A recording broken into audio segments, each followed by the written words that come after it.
Selamat datang di ibadah online GCLPG Ministry. Jagalah hatimu dengan segala kewaspadaan, karena dari situlah terpancar kehidupan. Yuk teman-teman, mari kita siapkan hati kita lebih lagi untuk datang di hadiratnya. Selamat beribadah. Ayo teman-teman, kita mulai siapkan diri kita fokuskan sama Tuhan. Kita angkat satu pujian, Roh Kudus hadir di sini.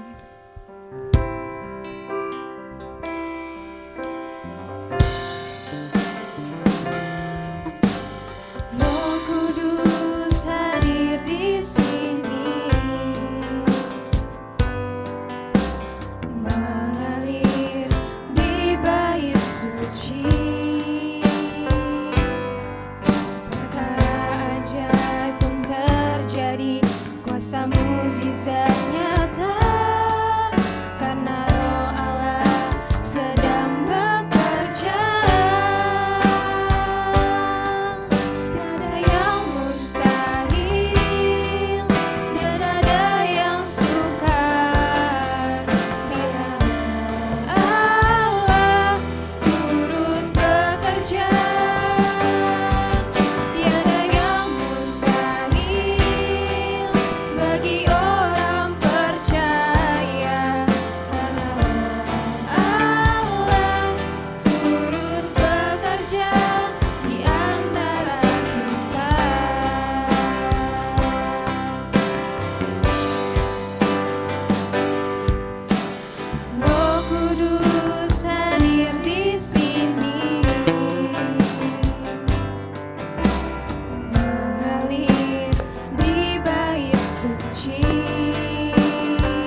Tuhan Yesus, sebentar lagi kami ingin memuji, menyembah nama-Mu ya Tuhan. Persiapkan hati kita, fokuskan diri kita sama Tuhan. Berkati setiap hati pikiran kita ya Tuhan, supaya kami bisa memuji dan memuliakan nama-Mu ya Bapa. Terima kasih ya Tuhan, kami mengucap syukur. Haleluya, amin. Amin. Gimana teman-teman, masih semangat kan? Mari kita bangkit berdiri, kita puji nama Tuhan sekali lagi.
Kita fokuskan diri lagi sama Tuhan. Sebelum kita mendengarkan firman, mari kita angkat satu pujian.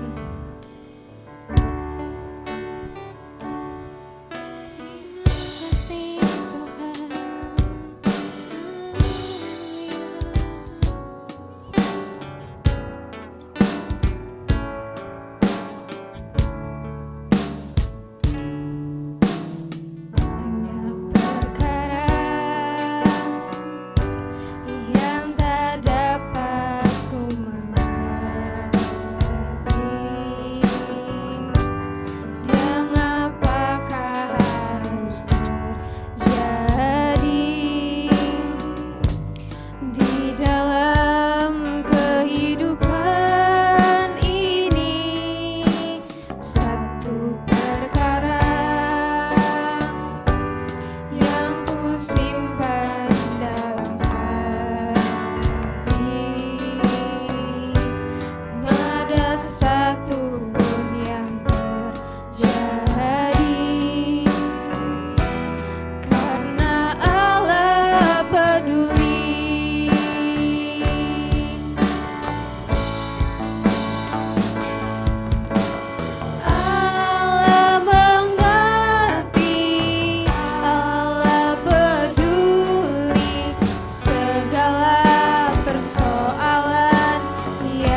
Shalom adik-adik JCLPG Ministry. Perkenalkan, nama saya Glory Kumase dan saya melayani di CK2 VOT sebagai Kadep DPA dan juga WL. Dan hari ini sebelum kita memulai ibadah pada hari ini, yuk kita sama-sama satukan hati kita di dalam doa. Bapa, terima kasih Tuhan untuk berkat-Mu, untuk rahmat-Mu, untuk kasih setia-Mu yang tidak pernah kunjung habisnya buat kami. Kami boleh ada sampai saat ini semua karena anugerah-Mu dan kasih setia-Mu. Kalau sebentar kami akan mendengarkan kebenaran firman-Mu Tuhan, biar Engkau yang mengurapi setiap kami Tuhan, agar kami benar-benar fokus untuk mendengar kebenaran firman-Mu. Urapi adik-adik dimanapun mereka berada Tuhan. Kami percaya Engkau akan melawat mereka di rumah demi rumah. Engkau melawat setiap mereka dan keluarga mereka Tuhan. Kami percaya Engkau hadir dimanapun mereka berada Tuhan. Dan biarlah Engkau membuka mata hati, pikiran, dan telinga kami, agar kami dapat menerima firman-Mu Tuhan, sehingga firman-Mu itu dapat ditaburkan di tanah yang subur. Urapi hamba-Mu yang akan menyampaikan kebenaran firman-Mu, biar Engkau yang terus Tuhan beracara di tengah-tengah kami. Terima kasih Tuhan, lawat setiap kami, ambil alih setiap kami, karena ini adalah ibadah-Mu sendiri. Beracaralah Tuhan dan bersemayamlah di tengah-tengah kami. Terima kasih Bapa, di dalam nama Tuhan Yesus kami siap mendengarkan firman-Mu yang percaya dan bersuka cita. Sama-sama katakan amin. Puji nama Tuhan. Apa kabar adik-adik semua? Kak Glory percaya kita semua senantiasa dipenuhi dengan sukacita dan diberkati senantiasa oleh Tuhan. Walaupun mungkin kita masih ada di masa-masa PSBB transisi, atau kita masih ada masa-masa school from home gitu ya, atau yang kakak-kakak yang udah kerja work from home, kita bersyukur bahwa segala sesuatu yang terjadi itu semua ada dalam kendali Tuhan, ada dalam rencana Tuhan, ada dalam kehendak Tuhan. Kita nggak boleh bersungut-sungut teman-teman, karena kita percaya hari-hari ini kita sudah diberkati Tuhan, kita sudah dimampukan Tuhan untuk melewati segala sesuatunya. Walaupun dalam masa pandemi gitu ya, tapi sukacita itu terus ada dalam setiap kita. Kita masih bisa ibadah offline, walaupun kita udah lama banget ya, udah berapa bulan gak ketemu gitu secara online. Pasti pada kangen ibadah secara offline di gereja. Tapi Kak Glory percaya, walaupun kita ibadah online, ibadah offline, Tuhan tetap hadir. Amin. Yuk, hari ini kita akan masuk dalam kebenaran firman Tuhan. Dan hari ini Kak Glory mau membahas mengenai hidup yang menyenangkan hati Tuhan. Siapa yang di sini suka makan es krim? Boleh angkat tangan? Atau siapa di sini yang senang nih kalau dikasih hadiah? Terus dapatnya apa? iPhone 12 yang baru. Ayo angkat tangan. Atau mungkin di sini ada juga yang senang untuk jalan-jalan ke Taman Safari. Walaupun mungkin sekarang lagi masa pandemi, mungkin bisa jalan-jalan ya, apalagi kemarin habis long weekend gitu kan. Tapi tetap dengan protokol yang ada, pakai masker, cuci tangan, jaga jarak. Kita pasti senang ya kalau misalnya kita dapat hal-hal yang kita inginkan gitu. Dapat hadiah gitu kan, handphone iPhone 12 gitu yang paling baru, atau sekedar makan es krim, atau makan sushi, atau jalan-jalan gitu kan ke Disneyland, jauh di sana ya, di luar negeri sekarang susah untuk pergi, atau cuma sekedar ke Taman Safari yang kayak Kak Glory bilang tadi. Itu merupakan hal-hal jasmani gitu, secara jasmani yang kita suka, mungkin beberapa dari kita suka gitu, dan kita percaya itu merupakan hal-hal yang bikin kita senang, tapi secara manusia aja gitu, secara jasmani aja gitu. Cuma senang sesaat, abis itu udah deh gitu, besok lupa lagi, besok pengen yang lain lagi gitu. Nah, kalau kita aja sebagai manusia senang dapat hadiah kan, dapat hadiah handphone baru gitu, dapat hadiah jalan-jalan, atau dibeliin es krim yang enak gitu kan. Apalagi Tuhan yang menciptakan kita gitu. Kita nih anak-anaknya loh yang udah diciptakan Tuhan gitu. Tuhan tuh sangat merindukan kita sebagai anak-anaknya, sebagai umat yang percaya kepadanya, yang menyembah Dia, untuk kita terus menyenangkan hatinya gitu. Tuhan tuh rindu anak-anaknya tuh apa? Datang kepadanya gitu, berdoa, memuji, menyembah Tuhan gitu. Dan apa sih Kak maksudnya menyenangkan hati Tuhan gitu kan? Apa sih Kak yang Kakak maksud dengan menyenangkan hati Tuhan gitu? Oke, kita langsung masuk aja dalam poin yang pertama ya adik-adik.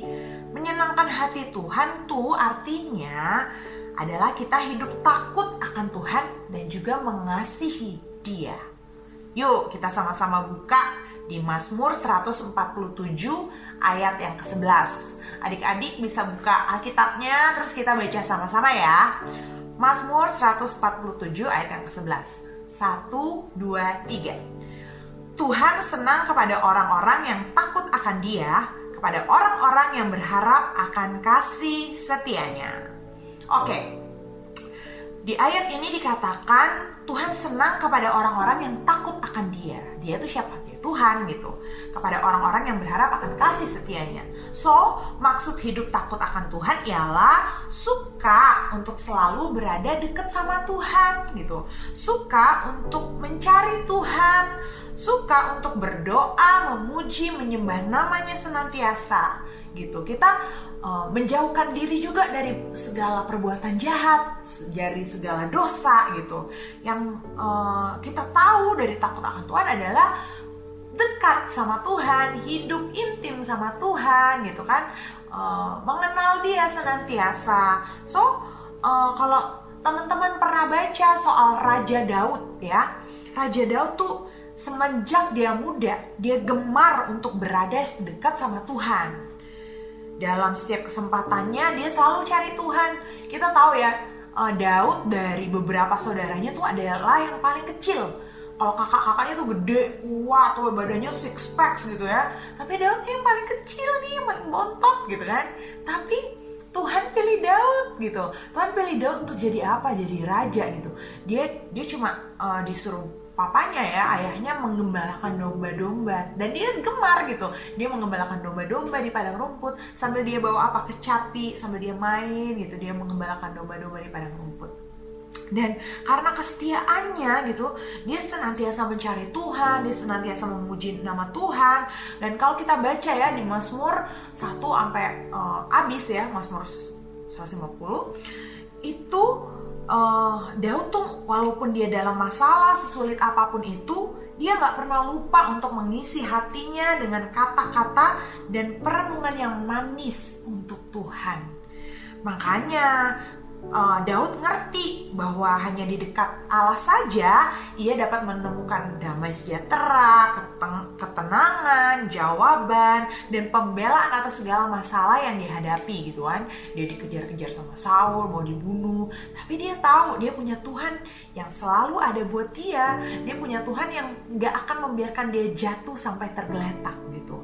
Nah makanya karena Daud memahami bahwa gak ada yang lebih berharga dibandingkan dengan Tuhan sendiri, makanya nyanyian yang keluar gitu ya, yang ada di kitab Mazmur itu tuh keluar dari hatinya yang paling dalam. Itulah yang naik ke telinga Allah, itulah yang Tuhan senang dari Daud, yang Tuhan suka dari Daud.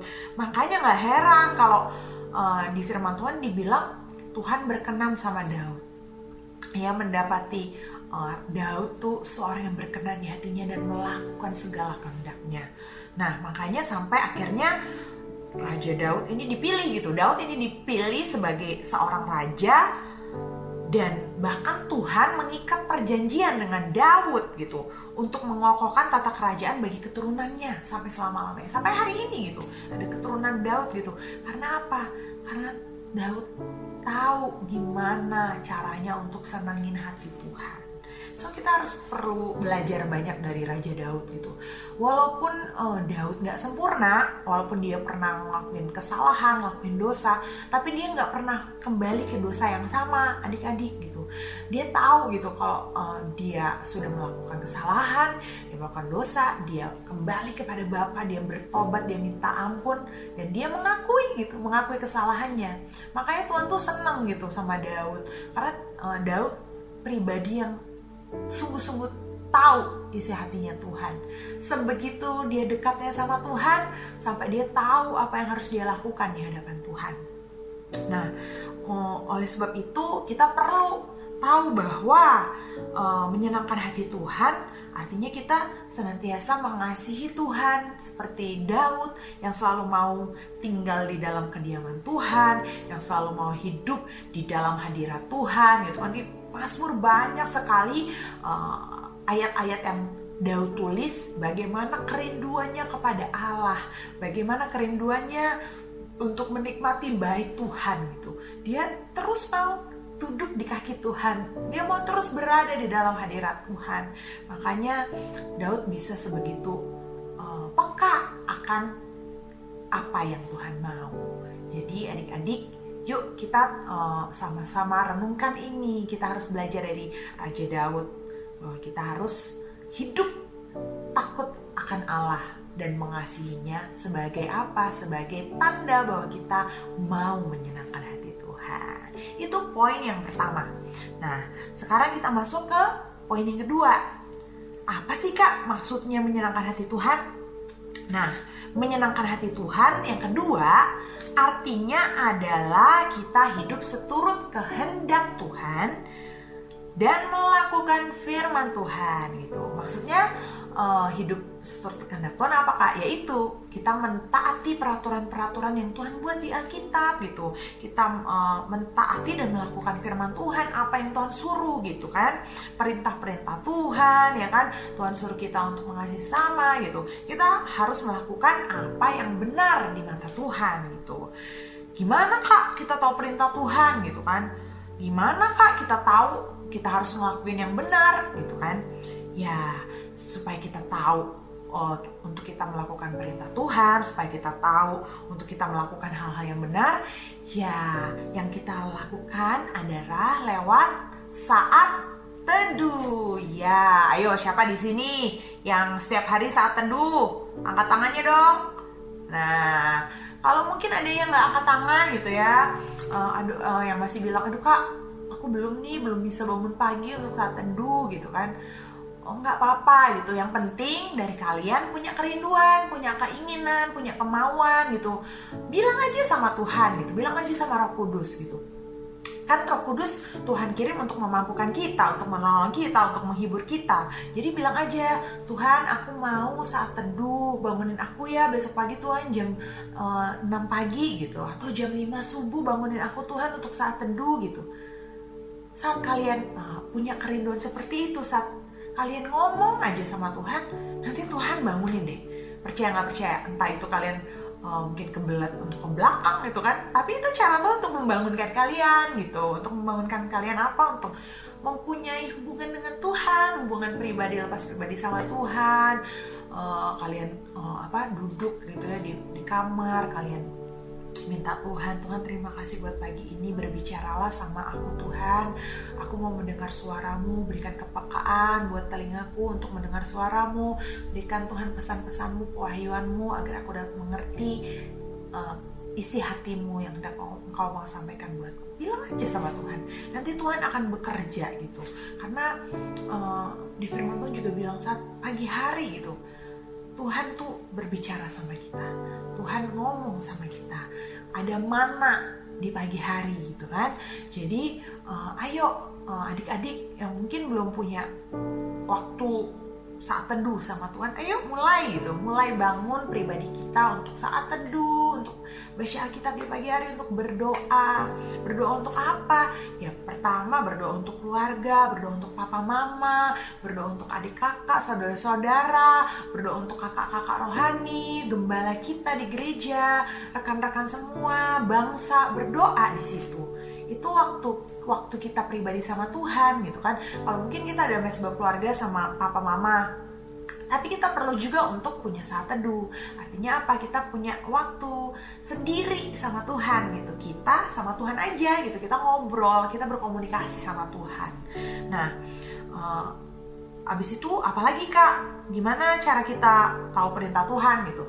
Kedua ya dengan membaca Alkitab ya kan. Karena perintah Tuhan tuh semua ada di dalam Alkitab. Alkitab tuh kitab kehidupan kita loh teman-teman. Firman Tuhan kan bilang, firman-Mu adalah pelita bagi kakiku dan terang bagi jalanku. Kalau kita nggak baca Alkitab ya gimana kita akan tahu perintah Tuhan ya kan? Kalau kita nggak pegang Alkitab gitu ya gimana kita mau tahu apa yang Tuhan suka, apa yang Tuhan gak suka gitu kan. Kita cuma tahu, kita cuma dengar dari kata orang, dari kata pendeta misalnya, dari kata kakak rohani. Kita harus mulai dari diri kita. Kita harus baca firman Tuhan. Misalnya, aduh Kak, tapi susah Kak baca firman. Gak ada yang susah. Di firman Tuhan bilang, segala sesuatu tuh tidak ada yang mustahil gitu. Jadi semua tuh pasti mungkin di dalam Tuhan. Apalagi kita adalah orang percaya, kita percaya sama Tuhan Yesus, Tuhan pasti yang mampukan kita. Oleh sebab itu kita harus mulai bertindak. Ayo baca firman Tuhan. Misalnya 1 pasal 1 hari atau 2 pasal dalam 1 hari. 1 pasal di pagi hari, 1 pasal di malam hari. Ayo mulai kita gerak, kita baca firman Tuhan. Agar apa? Kita mengerti kehendak Tuhan tuh apa sih gitu. Kita ngerti apa sih yang Tuhan suka, apa sih yang Tuhan gak suka untuk kita lakukan gitu. Makanya dari firman Tuhan itu kita banyak belajar apa yang Tuhan mau untuk kita kerjakan dalam hidup kita. Sama seperti Tuhan Yesus selama ia hidup di bumi. Bagaimana ia bisa mengasihi, mengampuni orang-orang yang jahat sama dia, dia mengasihi orang-orang yang udah jahat sama dia, bagaimana ia punya kuasa untuk menyembuhkan, bagaimana dia punya kuasa untuk membuat mujizat dan yang lain sebagainya. Itu semua tertulis dalam Alkitab. Dan apa? Kita harus meneladani Tuhan Yesus gitu dengan kita membaca firman Tuhan gitu kan. Oleh sebab itu adik-adik jangan lupa ya, kita terus saat teduh membaca firman Tuhan setiap hari. Oke, kita masuk poin yang ketiga. Poin yang ketiga adalah menyenangkan hati Tuhan itu harus jadi tujuan hidup kita. Kenapa Kak gitu? Mungkin ada adik-adik yang bertanya, kenapa sih Kak menyenangkan hati Tuhan harus jadi tujuan hidup kita? Ya kan aku punya mimpi jadi pilot, aku mau punya mimpi jadi dokter, aku punya mimpi jadi selebgram, jadi YouTuber. Wow, banyak, mimpi kita banyak. Dulu Kak Glory juga bermimpi gitu untuk jadi orang terkenal gitu ya. Atau waktu itu pengen jadi master chef gitu. Gak salah teman-teman kita punya mimpi, tapi jangan sampai mimpi itu menghalangi kita untuk mengejar Tuhan, untuk menyenangkan hati Tuhan, untuk memuliakan nama Tuhan. Karunia yang kita miliki, kemampuan yang kita miliki itu semua berasal dari Tuhan. Itu talenta dari Tuhan. Kita harus ngembangin itu, ya firman Tuhan bilang gitu kan. Kita harus mengembangkan itu. Tapi jangan sampai kita lupa bahwa tujuan hidup kita tuh nanti di surga loh, gitu kan. Tujuan hidup kita tuh nanti diangkat sama Tuhan Yesus untuk bersama-sama ada di surga bersama Bapa di surga, menikmati surga gitu. Karena apa teman-teman? Karena saat di surga nanti kita nggak bawa gelar kita loh, kita nggak bawa si itu adalah pilot gitu, kapten bla bla bla bla. Kita nggak bawa gelar itu sampai ke surga. Yang ada cuma nama kita dalam kitab kehidupan. So, yuk kita jangan cuma ngejar hal-hal yang ada di dunia ini aja. Jangan cuma kejar hal-hal duniawi, karena semua hal yang ada di dunia ini tuh di Alkitab bilang udah diserahkan kepada iblis gitu. Jadi semua hal yang di dunia ini tuh cuma memberikan kenikmatan sementara aja. Kita harus tahu bahwa kita punya kenikmatan yang kekal, yaitu bersama Bapa di surga. Oleh sebab itu yang terpenting adalah Tuhan yang kita senangkan. Kalau kita sampai sekarang masih bisa bernafas, kuat, sehat, kita masih punya keluarga, kita masih punya pelayanan, kita punya pekerjaan, kita punya sekolah, teman-teman, semua itu berasal dari Tuhan loh. Jangan sampai kita memegahkan diri kita sendiri, jangan sampai kita cuma menyenangkan hati kita sendiri, atau jangan sampai kita cuma menyenangkan manusia aja, sampai kita lupa untuk menyenangkan hati Tuhan. Nah, artinya apa? Jangan kita membanggakan diri, jangan kita sombong gitu, karena semua yang kita miliki ini semua berasal dari Tuhan. Oleh sebab itu kita harus menyadari bahwa kita membanggakan diri itu cuma karena kemurahan Tuhan. Karena apa? Aku bangga punya Tuhan seperti Tuhan Yesus yang memberikan aku berkat dan kekuatan sehingga aku boleh ada sampai saat ini. Membanggakan diri di dalam Tuhan, bukan karena diri kita sendiri. Di firman Tuhan tertulis, barang siapa yang bermegah, hendaklah ia bermegah di dalam Tuhan. Itu ada di dalam 1 Korintus 1 ayat 31. Yuk kita contoh seperti murid-murid Tuhan Yesus yang gak mengikuti dunia, melainkan mengikuti Tuhan saja. Saat mereka mau diancam dibunuh oleh karena Injil, mereka gak mundur, tapi malah mereka terus maju. Seperti yang ditulis oleh Rasul Paulus dalam 1 Tesalonika 2 ayat 4. Sebaliknya, karena Allah telah menganggap kami layak untuk mempercayakan Injil kepada kami, karena itulah kami berbicara, bukan untuk menyukakan manusia, melainkan untuk menyukakan Allah yang menguji hati kita. Itu tertulis dalam 1 Tesalonika 2 ayat 4. Yuk kita jadi orang-orang yang menjadi kesukaan Tuhan. Kita menjadi anak-anak yang menyenangkan hati Tuhan senantiasa. Karena kita percaya saat kita melakukan kehendak Tuhan, kita menyenangkan hati Tuhan, anugerah yang terbaik akan dilimpahkan Tuhan di dalam hidup kita. So, jangan lupa adik-adik 3 poin yang tadi yang Kak Guri udah bilang. Yang pertama adalah menyenangkan hati Tuhan, artinya kita hidup takut akan Tuhan dan mengasihinya. Yang kedua, menyenangkan hati Tuhan artinya kita hidup seturut kehendaknya dan melakukan segala perintahnya. Yang ketiga, menyenangkan hati Tuhan untuk harus menjadi tujuan hidup kita.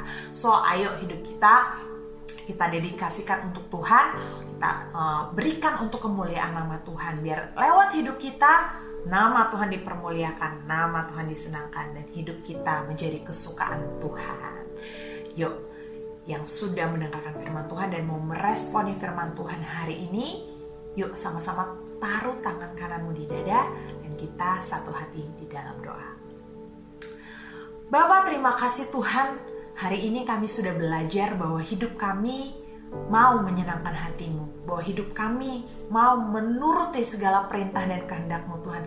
Ajar kami, mampukan kami untuk kami senantiasa hidup di dalam Engkau ya Tuhan. Ajar kami untuk kami selalu menyenangkan hati-Mu senantiasa ya Bapa. Gak ada yang lain, cuma Engkau yang kami senangkan Tuhan. Aku percaya adik-adik JCLPJ Ministry ini Tuhan akan Kau pakai secara luar biasa dan lebih dahsyat lagi Tuhan di era Pentakosta ketiga ini ya Tuhan. Kau akan bangkitkan mereka jadi generasi rem yang cinta mati-matian sama Engkau Tuhan dan melakukan kehendak-Mu pada zaman ini ya Tuhan. Aku percaya Engkau yang akan memampukan mereka untuk mereka menyenangkan hati-Mu senantiasa dalam keluarga mereka, dalam sekolah mereka, dalam pergaulan mereka Tuhan. Engkau pakai mereka lebih heran lagi, lebih dahsyat lagi untuk kemuliaan nama-Mu Tuhan. Dan kami percaya Engkau yang akan mengurapi mereka dimanapun mereka berada. Engkau yang akan memimpin mereka Tuhan untuk jadi generasi yang bangkit bagi generasi zaman ini ya Tuhan. Kami percaya Bapa, sungguh amat percaya Tuhan, Engkau yang akan terus bersemayam dalam hidup mereka ya Tuhan. Terima kasih Bapa, terima kasih. Materaikan firman-Mu dalam hati mereka, dalam hidup mereka, sehingga mereka jadi pelaku-pelaku firman-Mu yang gak cuma mendengarkan firman aja, tapi melakukan firman-Mu siang dan malam, sehingga mereka jadi garam dan terang dimanapun Engkau taruh mereka berada. Terima kasih Tuhan, terima kasih. Kami percaya Engkau terus membaharui kami, Engkau terus menguatkan kami dengan sukacita, kasih, dan damai sejahtera yang daripada-Mu. Terima kasih Tuhan, segala pujian, hormat, kemuliaan kami kembalikan hanya bagi satu nama, yaitu Tuhan Yesus, Allah kami yang hidup. Dalam nama-Mu kami berdoa dan mengucap syukur. Yuk sama-sama adik-adik semua katakan amin. Tuhan Yesus memberkati. Gimana firman Tuhannya teman-teman? Pasti menguatkan setiap kita dong. Bagi teman-teman yang rindu memberikan persembahan, silakan scan kode QR yang ada di layar teman-teman semua. Kemudian, teman-teman memasukkan nominal yang dikehendaki untuk memberikan persembahan.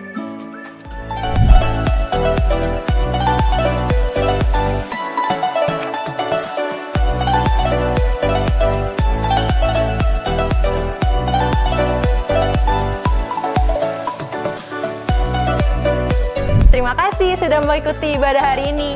Saya Sarah, see you next week. GBU!